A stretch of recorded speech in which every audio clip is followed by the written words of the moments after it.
Hello friends, चलो आज के इस वीडियो में बताने जा रहे हैं इनेट इम्यूनिटी। अगर वीडियो पसंद आया तो प्लीज़ चैनल को सब्सक्राइब करें। देखो, सबसे पहले यहाँ पे हम लोग जानते हैं इम्यूनिटी क्या होता है। तो इम्यूनिटी को दो प्रकार में रखा गया। पहला जो है इसको बोलते हैं इनेट इम्यूनिटी और दूसरा जो है इसको बोलते हैं एक्वायर्ड इम्यूनिटी। अब ये दोनों में एक बेसिक डिफरेंस होता है। इस बेसिक डिफरेंस से पहले हम लोग जानते हैं इम्यूनिटी का डेफिनेशन क्या होता है। तो ध्यान से देखो यहाँ पे, ठीक है, वैसा ऑर्गेनिजम्स जिसके वजह से डिजीज होता है, ठीक, तो इस आदमी के पास क्या होता है, इम्यून सिस्टम। ये इम्यून सिस्टम जो होता है डिजीज कॉजिंग ऑर्गेनिज्म के अगेंस्ट में फाइट करने के काम करता है, उसी को बोलते हैं हम लोग इम्यूनिटी। ठीक है, ये हो गया इसका डेफिनेशन। अब ध्यान से देखो, ये इम्यूनिटी जो होता है ये दो प्रकार में, सबसे पहला जो है इसको बोलते हैं इनेट इम्यूनिटी। तो इसका क्या खासियत है और एक्वायर्ड इम्यूनिटी इसका क्या खासियत है। ध्यान से देखो, यहाँ पे लिखा हुआ बर्थ यानी कि जन्म से ही, ठीक, और यहाँ पे लिखा हुआ नेक्स्ट नॉन स्पेसिफिक, मतलब किसी खास के लिए नहीं, ये सबके लिए होता है। तो दो पॉइंट हो गया। और वहीं पे देखेगा इसका तो लिखा हुआ आफ्टर बर्थ, यहाँ पे बर्थ है, वहाँ पे बर्थ आफ्टर लिखा हुआ यानी कि जन्म के बाद। यहाँ पे नॉन स्पेसिफिक है, यहाँ पे स्पेसिफिक है, मतलब ये किसी खास के लिए। अब देखो यहाँ पे समझेंगे कैसे। अगर मान लो ये आदमी है, इस आदमी को इधर से बुखार भी हो गया, इसका बॉडी में पेन यानी कि दर्द भी हो रहा है, यहाँ पे टाइफाइड भी हो गया और इसके साथ मलेरिया भी हो गया, एक साथ इसके पास बहुत सारा प्रॉब्लम है, ठीक। तो नॉन स्पेसिफिक का मतलब है ये अगर फाइट करेगा तो ऑल टोटल डिजीज के इक्वली ट्रीट करेगा, यानी कि सभी प्रकार के बीमारी को क्या करेगा, ये खत्म करने की कोशिश करेगा। किसका? तो जो इनेट इम्यूनिटी होता है ये, ठीक है, ये किसी खास के लिए नहीं होता है। वहीं देखेगा अगर स्पेसिफिक है जो एक्वायर्ड इम्यूनिटी का होगा, तो यहाँ पे इसको जो है दिया जाएगा टैबलेट, किस चीज़ का, बुखार का, ठीक है।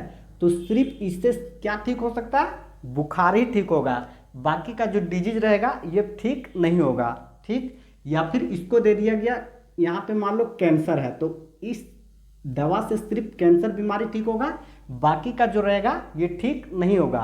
तो यहाँ पे यही चीज़ कोशिश कर रहे हैं कि स्पेसिफिक और नॉन स्पेसिफिक का मतलब क्या होता है। तो जो स्पेसिफिक होता है ये किसी खास के लिए होगा और जो नॉन स्पेसिफिक होगा ये सभी के लिए होगा, ठीक। तो ये था इनेट इम्यूनिटी और एक्वायर्ड इम्यूनिटी का बहुत बड़ा बेसिक डिफरेंस। अब ध्यान से देखो कि इनेट इम्यूनिटी का जो है ये चार प्रकार के क्या होता है, तो 4 टाइप्स ऑफ बैरियर होता है, जिससे वो क्या कर सकता है, ये माइक्रो ऑर्गेनिजम्स या फिर कोई भी माइक्रोब्स जो क्या कर सकता है, इस शरीर के अंदर आ सकता है, ठीक। तो सबसे पहला हम लोग बात करते हैं फिजिकल बैरियर, ठीक है। तो फिजिकल बैरियर में सबसे पहले देखो तो बॉडी के सबसे बाहर का जो पार्ट्स होता है ये क्या होता है, ये स्किन होता है। और ये स्किन जो होता है ये बहुत सारा माइक्रो ऑर्गेनिजम्स को हमारे शरीर में अंदर जाने से क्या करता है, रोकने के काम करता है, ठीक।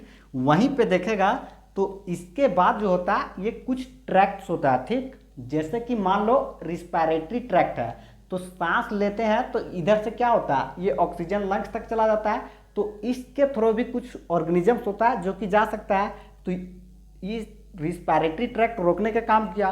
दूसरा जो है ये गैस्ट्रो इंटेस्टाइनल ट्रैक्ट, जो फूड है डाइजेस्टिव सिस्टम वाला, तो इस ट्रैक्ट से भोजन के थ्रू भी कुछ जा सकता है, तो इसमें भी रोकने का काम करता है। उसके बाद यूरोजिनाइटल ट्रैक्ट यानी कि जहाँ से यूरिन बाहर जाता है, ठीक, यहाँ से भी क्या हो सकता है, कुछ माइक्रोब्स होता है जो बॉडी के अंदर जा सकता है। तो ये सभी जो ट्रैक्ट है ये सभी क्या करता है, तो माइक्रोब्स को इंटर होने से रोकने के काम करता है, ठीक। और स्किन, ये हो गया यहाँ पे फिजिकल का। तो ध्यान से देखो, फिजिकल बैरियर में इपिथेलियल सेल्स मुकस कोटिंग लिखा होगा, ठीक है, जो क्या करता है, इस चीज़ में रोल प्ले करता है। और इसके बाद ये कंप्लीट हो जाता है। नेक्स्ट हम लोग चलते हैं जिसको बोलते हैं फिजियोलॉजिकल बैरियर। देखो ध्यान से, ये फिजिकल बैरियर अलग था और यहाँ पे फिजियोलॉजिकल बैरियर अलग है। फिजियोलॉजिकल बैरियर में देखो सबसे पहले हम लोग बात करते हैं आँख में, ठीक है। तो आँख में देखेगा आंसू आ जाता है, ये आंसू आता है तो ये क्या करता है, ये माइक्रोब्स का ग्रोथ को क्या करता है, रोकने का काम करता है, यानी कि बढ़ने नहीं देता। पहला टीयर्स हो गया, ठीक है, आंसू। दूसरा देखेगा माउथ जो होता है, मुंह में यहाँ पे लार बनता है, सलाइवा जिसको बोलते हैं। ये सलाइवा जो है ये क्या करता है, ये माइक्रोब्स को ग्रोथ को ये भी डिक्रीज करने के काम करता है, ठीक। ये भी माइक्रोब्स को ग्रोथ होने ज़्यादा नहीं देता है, ठीक।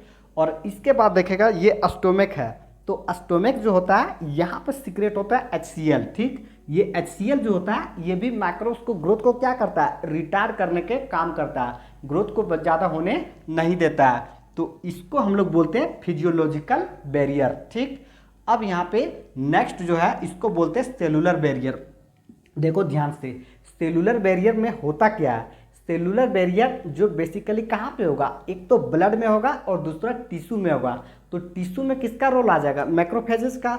और ब्लड में देखेगा तो यहाँ पे आता है WBC, ठीक है। तो वाइट ब्लड सेल्स जिसको बोलते हैं ल्यूकोसाइट्स, और इसके बाद आ जाएगा जिसको बोलते हैं लिम्फोसाइट्स, ठीक है। तो यहाँ पे देखो सबसे पहला मोनोसाइट और न्यूट्रोफिल्स, ठीक है, जो कि पॉलीमोर्फो न्यूक्लियो ल्यूकोसाइट है। तो ये दोनों, ये नेक्स्ट चैप्टर में भी मिल जाएगा। मोनोसाइट और न्यूट्रोफिल्स दोनों मिलाकर के क्या बनाएगा, तो याद रखेगा यहाँ पे फेगोसाइटोस, ठीक है। और ये फेगोसाइटोस जो होता है ये कोई भी माइक्रोब्स को क्या करता है, डिस्ट्रॉय करने के काम करता है। तो इसको ध्यान रखेगा। उसके बाद यहाँ पे सबसे लास्ट नंबर पे जो है बैरियर, ये कौन सा है, तो ये है साइटोकाइन बैरियर। देखो यहाँ पे समझने का एक बहुत इजी ट्रिक है, ठीक है। ये मान लो कुछ सेल्स का ग्रुप है, ठीक है, ये सेल्स का ग्रुप है और इसमें से देखेगा कुछ ऐसा सेल्स है, ये दोनों मान लो, ठीक है, ये दोनों सेल्स ऐसा है जो कि वायरस से इन्फेक्टेड है, ठीक। अब ये वायरस से इन्फेक्टेड सेल्स है, ये रिलीज क्या करेगा, ये रिलीज करता है एक प्रोटीन को रिलीज करेगा और इस प्रोटीन का नाम है इंटरफेरॉन्स, ठीक है। ये प्रोटीन जो होता है ये रिलीज होने के बाद बहुत इंपॉर्टेंट और यूजफुल काम करता है। ये काम क्या करता है कि बाकी का जो रिमेनिंग ये था सेल्स, ठीक है, इसको फर्दर वायरस इन्फेक्शन होने से क्या करता है, बचाने के काम करता है। तो इस तरह से यहाँ पे हम लोग इनेट इम्यूनिटी को पूरा डिस्कस कर लिए हैं। नेक्स्ट वीडियो में हम एक्वायर्ड इम्यूनिटी को पूरा डिस्कस कर लेंगे।